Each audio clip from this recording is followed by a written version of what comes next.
Hello and welcome back to the channel. And after having recorded my top 10 movies of 2022, obviously I wanted to tell you my 10 least favourite movies of the year. Obviously, as with the top 10, these are my opinion. I'm not necessarily saying these are bad movies. I just didn't enjoy them for whatever reason. I will try and tell you as I go why I didn't enjoy these. Some might be a bit surprising that are in there, but let's get kicked off with my bottom 10 movies of 2022. So in at number 10 is Kimmy. Now I know this is a popular movie amongst a lot of other people. This follows a agoraphobic tech worker in her apartment who sees a crime unfold. Obviously she's agoraphobic, meaning she cannot leave her apartment. That in itself brings up issues I had with this. This is Lenny Kravitz and Lisa Bonet's daughter. Obviously she's extremely beautiful with the parents that she has. This movie seems to be more about showcasing how beautiful this girl looks in her underwear walking about the place than anything else. Also, because she has important reason to leave the apartment, all of a sudden she is able to do so, there's just so many issues surrounding the use of something like agoraphobia and insinuating that it's something people can just get over if they've got reason to. That's really not the case. I think they really undersold the seriousness of that condition. There are situations where she's out and about and, you know, people can like drop to the ground in panic attacks, not be able to breathe properly, be physically sick, feel like they're going to die, all kinds of things, and that's completely overlooked, I feel, in the most part. I know, okay, things don't have to be completely accurate, but I didn't feel the story was strong enough either to carry it through. 2 hours looking at a really beautiful woman isn't enough to keep me engaged in a movie, so Kimmy is my number 10 of my least favourite movies of the year. Number 9 is a movie called Monstrous. Now this is one with Christina Ricci. I can't tell you if I enjoyed or didn't enjoy the movie because I didn't watch the whole movie. I started to watch this movie on 2 separate occasions. On both times I just felt my mind wandering constantly. I was picking up my phone, I was bored. Christina Ricci being listed as one of the actresses is a real pull because she's a big star, she's a good actress. When I think of some of the roles that she has had, and I don't mean things like The Addams Family, I'm talking about things like, what was it called, Black Snake Moan or something, that she's in. She's incredible. She's in Monster as Aileen Wuornos's girlfriend and she's incredible in that. But this is just, I don't know, if you enjoyed this and thought it was really worth persevering with, please let me know below in the comments, but it bored me so much on 2 separate occasions I had to switch it off and I have no idea what the hell it was about. It just really, really bored me. So that's my number 9, Monstrous, with Christina Ricci. Number 8 is a movie called Those Who Walk Away. Exactly the same reason as before. This movie is just dull as dishwater. It's, I think it's a little indie movie. Okay, so I just had to IMDb what this movie was about because I can't remember. So Max and Avery meet on a social media app for a first date and they end up at a haunted house only to realise the trauma they share might either save them or erupt into an unforgettable nightmare. Now that sounds quite interesting. It's not. The acting was dire, the direction was dire, the cinematography was like something you would have watched in the 80s. And I don't mean in a good way, I love 80s movies, I mean really dated. It was bad. It came across, I think it came across as really low budget and it wasn't quite as low budget as it looked. It was directed by Robert Ripberger, if that means anything to any of the rest of you. Cast Boo Boo Stewart, Nancy Harding, Neil Alice Stewart, Scarlett Sperduto. It was just really boring, and to me one of the worst things that you can be as a movie is boring. I would rather watch it and hate it for reasons than just be really bored by it. So you will find a lot of the movies on my list are really just dull. My number 6 is a movie called Escape the Field. Now when I read this synopsis to you, you will think, oh, that sounds good. 6 strangers wake up trapped in an endless cornfield only to discover something mysterious is hunting them. It was just terrible. The characters weren't believable. There was no chemistry between any of them, even characters that were meant to dislike one another. It wasn't believable. There was no tension. It was laughable in places instead of tense and scary, which is what it should have been. Won't spend any more time on that. It just was really uninventive, if that's the word. That's Escape the Field at number 6. So number 5, Pinocchio made my top list, the Guillermo del Toro, and Pinocchio was making my bottom list. But in this case, the Tom Hanks version that was also released this year. It pains me to say that because I love Tom Hanks, but that movie was just dull, unforgettable. It didn't offer anything new to us. It was uninspired, completely unlike the Guillermo del Toro version. So Pinocchio comes in at number 5. At number 4, probably no surprise, and I would expect a lot of people, if they've even taken the time to watch this, will put this in their bottom list, is Senior Year. I've just realised that I've skipped one out. We'll go back to number 7, which I've skipped out. So Senior Year is one with, right, I'm going to get this woman mixed up. If I say Rebel Wilson, I'm going to have said the wrong person. Let me just IMDb, folks. I should be switching you off, but I haven't. This is the one about, it is Rebel Wilson. I have a really bad habit of confusing people. Rebel Wilson is a cheerleader at school. She's a teenager. I believe she was 16. During one of where they throw the cheerleader in the air, she comes down, she has an accident, she ends up in a coma. She's in that coma for a lot of years, and when she eventually comes out of the coma, she's a woman in her mid-30s. She was popular, she was pretty, she was slim. She's now a middle-aged woman, a bit on the chubby side. I don't personally think that, but this is how she's portrayed. What does it actually say? A cheerleading stunt gone wrong landed her in a 20-year coma. She's now 37, newly awake and ready to live out her high school dream, becoming prom queen. Why did I watch this? So as it sounds, she goes back to high school and she tries to get popular and she wants to go to prom. This is one of those movies that some people will watch and they will have these swelling, heartfelt moments with the music in the background building, and they will think, oh, this is lovely, this is fantastic, and it just makes me sick. When music is used to prompt an emotion from you, rather than the acting or the scene or the lines making you feel that, they're going to put this music in, that's how you should feel.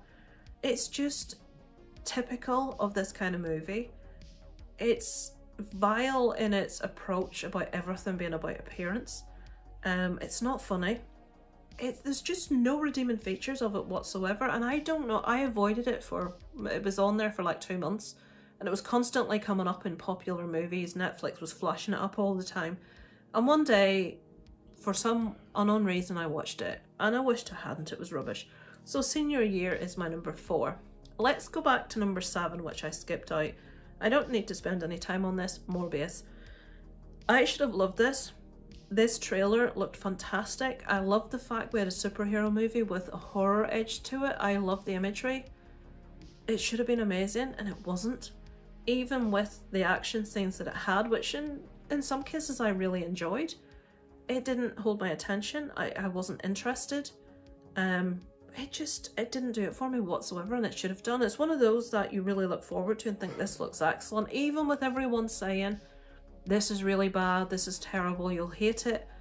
I don't really listen to that, because sometimes I love stuff that other people hate, as you will find out when I do my top 10 horror list of the last year. But Morbius was as bad as everyone said it was, so that made my number 7. Number 3 is the travesty that is they/them. Kevin Bacon should have known better. Kevin Bacon was really good in this, as he is in absolutely everything. This is set in a conversion camp of sorts. We have got a plethora of different individuals. I thought that was shit. Yeah, my husband's just chiming in there. He heard that was shit.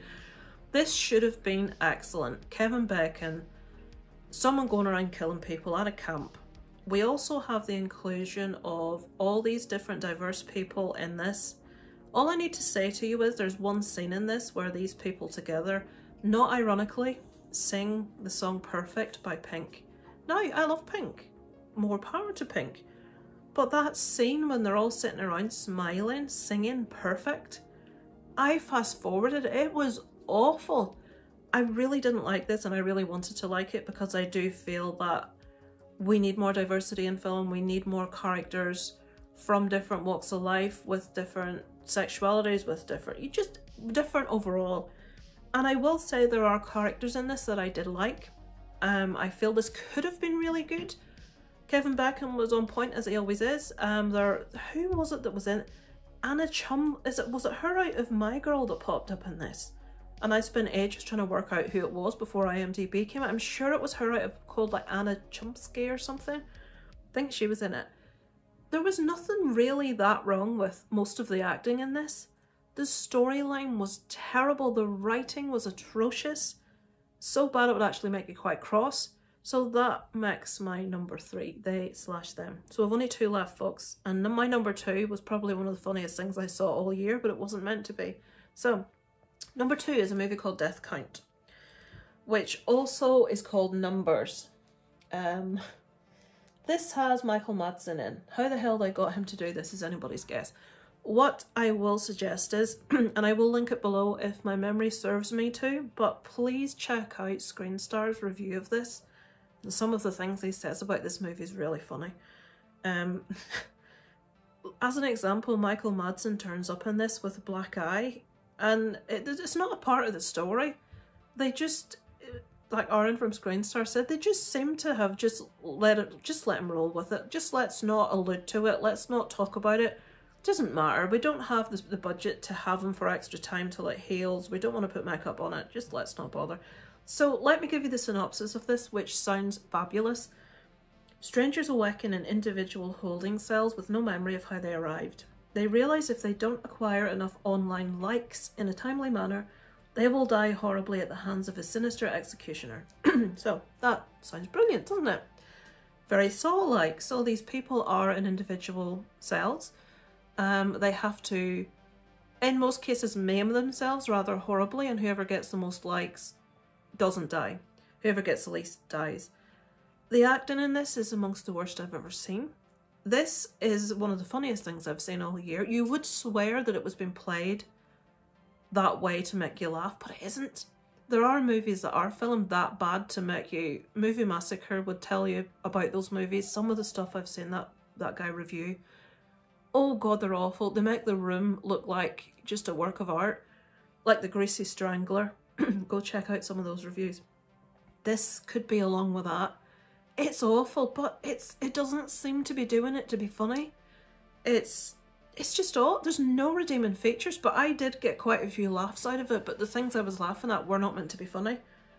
So if you want to laugh and if you want to watch a really diabolical horror movie, check out Death Count. It may also be known as Numbers. Awful. So that is my number 2 on the worst movies of this year. And the doozy. Number 1 movie of 2020, sorry, bottom number 1 movie of 2022, could only go to one movie, is, and it pains me to say, Rob Zombie's offering this year is The Monsters. Yeah. Oh god. Now, let me be fair, this movie looked absolutely stunning. It was beautiful. They'd got the costumes down, they'd got the look down, they'd got the ambiance down. But, oh dear me. Now, full disclosure, I'm not a massive fan of The Monsters. My husband would quite like The Monsters. I just never, but I have seen the series and I know the general feel of it. And they just did not capture anything about the feel of The Monsters. The dialogue was bad. Again, like the previous choice, it's almost like it was being played to be that bad. But I didn't pick up that that's what they were doing. It was almost like these lines are meant to be funny, or they're meant to be heartfelt, or you're meant to be engaged by it. You're meant to be pulled into the story. When in actual fact, you're just waiting for the punchline all the time because it's so incredibly bad. You would think they're doing it on purpose. There's, apart from how it looked, which I loved, there's nothing redeeming to be said about this. It's a flipping mess. No, that I just can't think of anything. And I love Rob Zombie, and I will defend him to the death with most movies that people disagree. Like the Halloween movies he did, I really enjoyed. I do like him as a director, but this is god awful. The Monsters, my least favourite movie of 2022. So guys, let me know below in the comments what you thought. I think the ones people will be most surprised there about are Kimmy, Monstrous, I think that's it. The rest are universally, I would imagine, disliked. I think The Monsters was one of those movies you either really loved it or you really hated it. I really hated it. It was like last year, Malignant. Was that last year? I think it was. Most people either hate that or love it. I didn't like it. Again, scenes with the back of that person's head, it was funny. I don't do well with horror comedy unless it's Shaun of the Dead I really like. Tucker and Dale versus Evil, but comedy and horror for me don't work really well, usually. Sometimes they do. But that was just so stupid, it just didn't gel with me. There was another movie like that this year that people loved, a horror movie. Barbarian. Now I didn't dislike it at all, I did enjoy it, but to me there were plot holes, it wasn't long enough, there were things that wasn't addressed, there were things that was brought up that they never went back to. It needed to be double the length that it was. You need to at least stick another hour on that movie and investigate more fully certain aspects. But so many people loved it, and it just struck me similar with Malignant the year before. So many people loved it and so many people didn't, and Barbarian strikes me as being on that line this year. It didn't make my bottom 10, as I say, I liked it, I just did not love it. It needed a lot more in it for me. I'm not going to do a bottom 10 list of horror movies this year. I've done a bottom 10 list of normal movies, so we'll stick with that. But I do have another top 10 list that I'm going to do to end the year, and you will see that pop up on the channel possibly within the next few days. So thank you for watching my waffle. Let me know what you thought of my choices below. Let me know if you have seen any of those movies, if you disagree, or if you agree. What did you think of The Monsters? Do we have any Monsters lovers in the house here? Let me know in the comments. I look forward to speaking to you next time. Over and out from Lacey Loves.